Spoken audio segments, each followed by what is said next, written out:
251쪽. 순례자들에게 이야기하는 것이 아무렇지도 않게 느껴졌다.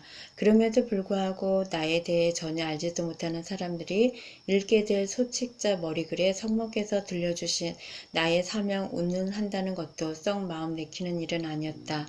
그러나 기자로서의 객관성 따위를 필요로 하던 시기는 지났다. 어차피 메주구리의 메시지를 온 세상에 전하는 것이 내게 주어진 사명이라면 나는 내게 일어났던 일들을 있는 그대로 정확히 이야기하는 것이 더 중요하다는 생각이 들었다. 이틀이 지나자 우리가 준비한 소책자는 마침내 산뜻한 모습으로 세상 빛을 보게 되었다. 드니즈의 기뻐하던 모습이란 8페이지로 된 우리의 소책자는 사업용 누런 봉투에 꼭 알맞은 크기였다. 우표도 2장 대신 1장만 필요했다.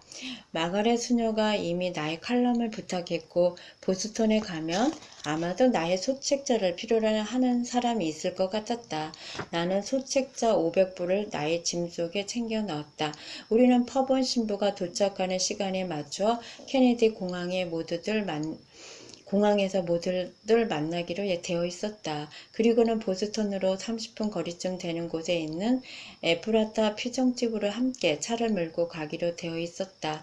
우리 얼굴을 보고 깜짝 놀라며 기뻐하는 퍼번 신부를 보자 우리 모두는 그곳까지 일부러 찾아간 보람을 느낄 수 있었다. 실제로 그곳에 모인 사람들 수는 많지 않았지만 모두들 메주고리의 메시지를 전파하는데 한몫을 단단히 하고 있었다. 펜실베니아에서 온 카밍스키 부부 스탠과 마지는 가정용 비디오로 찍은 메주구리의 비디오를 수천 개도 더 복사하여 전 세계에 나누어 주었다. 젊은 사업가 테리 콜라 프란체스코는 알라바마주의 버밍엄에서 카리타스라는 라고 불리우는 메주구리의 정보센터를 운영하고 있었다. 마그렛 수녀와 평화센터에서 온 몇몇 사람은 이미 낯이 익은 사람들이었다. 우리들은 40여 명 남짓 되었는데 성모님 발현 초기부터 메주구리의 일에 깊이 관계해 온 사람들이었다. 에프라타 피정집으로 가는 차 안에서 누군가가 내 이야기를 듣고 싶다고 했다. 나는 내가 살아온 삶부터 시작해서 성모님의 메시지를 직접 받고 메주고리를 다녀온 일, 칼럼을 쓰게 된 일 등을 간단히 들려주었고 차가 목적지에 도착하자 내 이야기도 끝이 났다. 차를 내리는 몇 사람의 눈에 눈물이 맺혀 있는 것을 보고 나는 놀라지 않을 수 없었다. 다음 날 아침 존 힐이 평화센터가 해온 일과 또 퍼번 신부가 이번 여행에 대해 이야기를 했을 때는 더 많은 눈물을 볼 수 있었다. 하느님께서 우리들을 가깝게 만드시고 우리의 마음을 하나로 묶으신 것이었다. 같은 일로 부르심을 받고 또 각자 나름대로의 역경을 헤쳐온 사람들이 한자리에 모인다는 것은 정말 좋은 일이었다. 그 자리에서 우리는 다른 사람의 체험을 나의 것으로 받아들이고 있었다. 그날 저녁 잠시 휴식 시간을 이용해서 누군가가 메주구리에 관한 책자들을 책상 위에 나열해 놓았다. 이미 친숙한 책들이었다. 내가 준비한 소책자도 그곳에 올려놓아도 좋은지 물어보았더니 물론 괜찮다는 주최 측의 답변이었고 30분이 채 안 되어 내가 올려놓은 책자들은 다 없어지고 말았다. 강연의 도중 잠시 쉬는 시간에 피터 크레리를 만나게 되었다. 그는 북 타코타이의 파르고에서 온 변호사였는데 그도 존 힐과 마찬가지로 메주고리의 메시지의 가치와 중요성을 충분히 인식하고 있으면서도 한 번도 메주고리를 방문하지 않은 사람 중 하나였다. 그는 루터파 신도가 이렇게 성모님 발현에 깊숙이 관여하고 있는 것에 감명을 받았다며 내가 집에 도착하는 대로 소책자들을 자기한테 보내달라고 부탁했다. 그는 안주머니에서 지갑을 꺼내어 $100짜리 지폐를 손에 들었다. 이 돈으로 살 수 있을 만큼만 보내주시오. 우와, 피터, 잠깐 좀 기다려 보시오. 이 책자들은 파는 게 아니랍니다. 그러니 몇 부가 필요한지만 말해 주시오. 내가 그냥 보내드리겠소. 그가 머리를 가로저었다. 당신은 내 말을 이해 못하시는군요. 내가 살고 있는 곳에 루터파 친구가 많이 있죠. 근데 나는 그들에게 어떤 식으로 메주구리의 메시지를 전해야 할지 좋은 생각이 떠오르질 않았죠. 그런데 오늘 이 책자를 보니 바로 이거구나 하는 생각이 드는 겁니다. 자, 그러니 나도 내 몫을 하게 해주시오.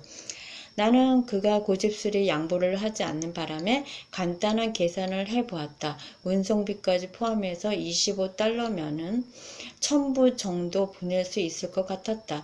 나는 그에게 4000불을 약속했다. 그런데 옆에서 우리들 이야기를 듣고 있던 숙녀 한 분이 자기도 4000불을 부탁하자고 했다. 그녀는 미시간에서 왔다고 했다. 해리 콜라 프란체스코 역시 2000부가 필요하다고 했다. 그가 운영하는 카리타스에서 필요하다는 그의 말이었다. 나는 어안이 벙벙해졌다. 내 쪽에서는 아무런 노력도 하지 않았는데 그 자리에서 1만 부를 주문받은 셈이다. 이제 테리가 여행에서 돌아올 시간이었다. 물론 나와 같은 마음일 수는 없겠지만 어쨌든 나는 테리에게 기대를 걸고 있었다. 마침내 테리가 돌아왔다. 나처럼 인생이 바뀌는 그런 경험은 아니라 해도 그녀 역시 추억에 남는 좋은 여행을 하고 왔노라고 했다. 그녀는 그곳에 가길 정말 잘했다고 했다. 그리고 다시 한번 가고 싶다고도 했다. 물론 지금 당장은 아니라면서. 그러면서 그녀가 마지막으로 내게 들려준 말은 그녀를 억지로라도 그곳에 보낸 내게 충분한 보람이 되었다. 그곳에 일단 도착하고 나니 당신도 애들도 우리 집 주소까지 또 다 잊어버렸어요. 내 생전 처음으로 주 너의 하느님을 제일 먼저 사랑하라는 말씀을 실천할 수 있었죠. 비행 시차에서 회복된 그녀가 사무실에 나오자 드니즈는 그동안 만든 소책자를 그녀에게 자랑스레 보여주었다. 둘은 곧장 내 방으로 들어섰다. 이 책자를 3000부 찍으셨다면서요? 그녀가 장난기 머금은 미소를 띠고 말했다. 그렇게 많은 거 어디에 쓰시려고요? 왜 마음에 들지 않소? 글쎄 일단 겉모양은 말쑥하군요. 500분은 이미 나누어 주었다고요? 이제 남은 것을 처분하려면 2년은 좋게 걸리겠군요. 집집마다 배달한다고 해도 3장 앞이나 쓰레기통에서 뒹굴겠죠? 그녀가 통쾌하게 웃음을 터뜨렸다. 뒤에 섰던 드니즈 역시 깔깔거리며 거들었다. 나도 그렇게 많이 찍어내실 줄은 몰랐거든요. 글쎄 앞에 두 분 숙녀님 그렇게 웃으실 일이 아니라 제 말씀도 좀 들어주시죠. 그리고 나는 그들에게 1만 부를 주문받은 이야기를 전해 주었다. 갑자기 그들은 웃음을 딱 멈추었다. 어디서 주문이 들어온 건데요? 둘은 잠시 말을 잇고 멍하니 서 있었다. 잠시 후 테리가 먼저 입을 열었다. 잘된 일이네요. 그런데 말이에요. 그녀가 말꼬리를 길게 끌었다. 인쇄 비용만 해도 1000부에 25달러는 더 될 것 같은데요. 나는 한숨을 내쉬었다. 물론 그녀가 옳았다. 그렇지만 이미 약속된 금액이고 해서 돈에 관한 한 우리가 나머지 부분을 책임지기로 결정을 보았다. 우리는 소책자를 보내면서 1000부에 25달러, 500부에 15달러 등을 적은 쪽지를 동봉했다. 주문은 계속해서 들어왔다. 그러던 어느 날 피터 크레리가 전화했다. 5000부만 더 보내줄 수 있습니까? 돈은 이미 보냈습니다. 피터 제정신이요? 그렇게 많이 무엇에 쓰려고요? 여기저기서들 그 책자를 보고 싶어 합니다. 저번에 보내주신 책자는 거의 바닥이 났죠. 얼마 안 돼요. 테리 콜라 프란체스코가 또 전화했다. 1만 부가 필요하다고 했다. 가격은 여전히 1000부에 25달러였다. 테리가 슬슬 걱정하기 시작했다. 그러다 우린 그만 알거지가 되겠네요. 그녀 말이 옳았다. 우리는 이미 수천 달러 적자였다.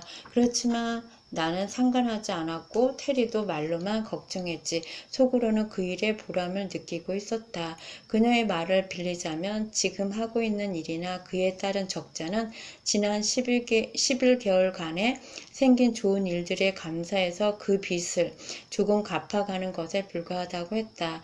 우리에게는 신문사를 처분한 돈도 있었고 아직 남아있는 인쇄소 수입만으로도 모든 지출을 감당할 수 있었다. 그러니 우리가 불평할 일이 무엇이겠는가? 그렇지만 나도 또 테리도 알고 있었다. 이런 식으로 계속해서 주문이 쇄도한다면 우리는 다른 방도를 강구해야만 했다. 제일 손쉬운 방법은 책자의 값을 올리는 것이었다. 3판 인쇄에 들어가기 전에 결정을 내려야 했다. 그러자 테리가 반대하고 나섰다. 여보, 당신이 이 책자를 배부하는 목적이 경제적 이익 추구에 있지 않다면 경영 방식도 그런 식으로 해야 하지 않을까요? 그리하여 비영리 주식회사, 와이블 칼럼 주식회사가 탄생했다. 그러자 재미있는 일이 생겨나기 시작했다. 사람들은 자신이 주문한 책자의 값보다 더 많은 돈을 보내기 시작한 것이었다. 어떤 이는 1,000불을 주문하고 $100를 보내주었다. 남은 돈은 꼭 필요한 곳에 써달라고 부탁했다. 스포칸에서 묘목업을 하는 한 사내는 $500짜리 우수표를 동봉한 편지에 7,000불을 부탁했다. 나머지 돈은 책자로 환산해서 돈이 없어 책자를 받지 못하는 곳으로 보내달라고 했다. 많이 놀라기는 했지만 나는 그분에게 감사하는 답장을 잊지 않았다. 다음 주일 나는 그의 전화를 받았다. 제게 7,000불을 보내셨더군요. 네, 알고 있습니다. 그렇지만 나는 700불만 부탁드렸는데요. 잠깐 기다려 주시겠습니까? 서류처를 확인해 보겠습니다. 나는 그의 편지를 찾아내었다. 여기 편지가 있군요. 그런데 분명히 7,000불이라고 되어 있는데요. 그렇습니까? 크게 놀란 목소리가 수화기 저편에서 들려왔다. 맙소사, 7,000불은 무엇 하죠? 글쎄요, 내가 웃음을 터뜨렸다. 그렇지만 하느님께서 하시는 일에는 결코 우연이란 것이 없다는 게 제 생각이고 또 믿음이랍니다. 아마도 하느님 편에서는 선생님께서 생각하신 것에 10배가 필요하셨을 겁니다. 걱정 마십시오. 하느님께서 그것을 어떻게 사용하실지 알려주실 겁니다. 실제로 하느님께서는 그렇게 하셨다. 캘리포니아에 살고 있는 어떤 부인은 그냥 500불을 보내달라는 말만 적고 $1,000를 보내주었다. 나는 즉시 답장을 보냈다.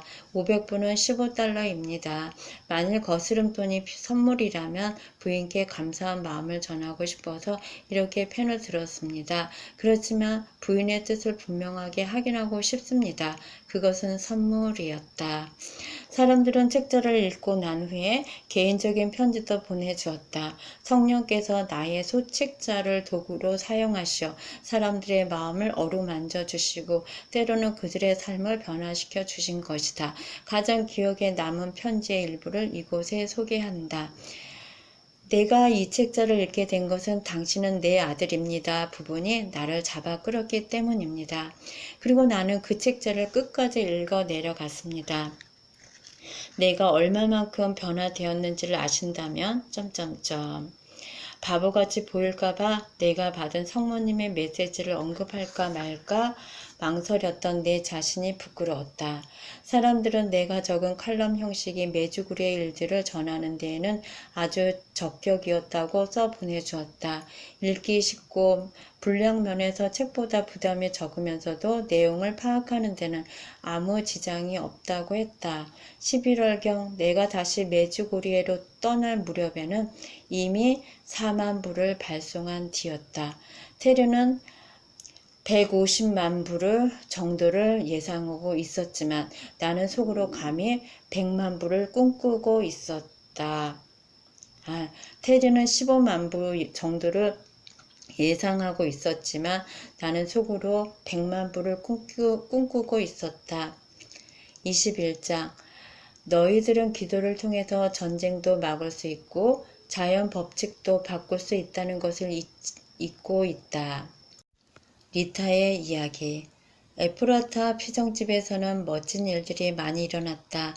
우선 퍼번 신부가 이곳 미국으로 여행할 수 있었던 것 자체가 하느님의 축복이었다. 퍼번 신부를 위해서 뿐만 아니라 우리 미국을 위한 축복이었다. 퍼번 신부 덕분에 메주구리의 이야기가 미국 곳곳으로 전하여지게 된 까닭이었다. 메주구리의 메시지를 전파하는 것을 특별한 사명으로 생각하는 사람들이 처음으로 한자리에 모여 각기 자신들의 경험을 나누고 아이디어를 교환했다는 점에서 에프라타 피정집에서의 모임은 큰 의미를 갖는다고 하겠다. 그리고 메시지를 전파하는 방법으로 나의 소책자를 사용하게 된 계기가 되었다. 물론 이러한 모임은 퍼번 신부라는 구심점이 있었기 때문에 가능하였다.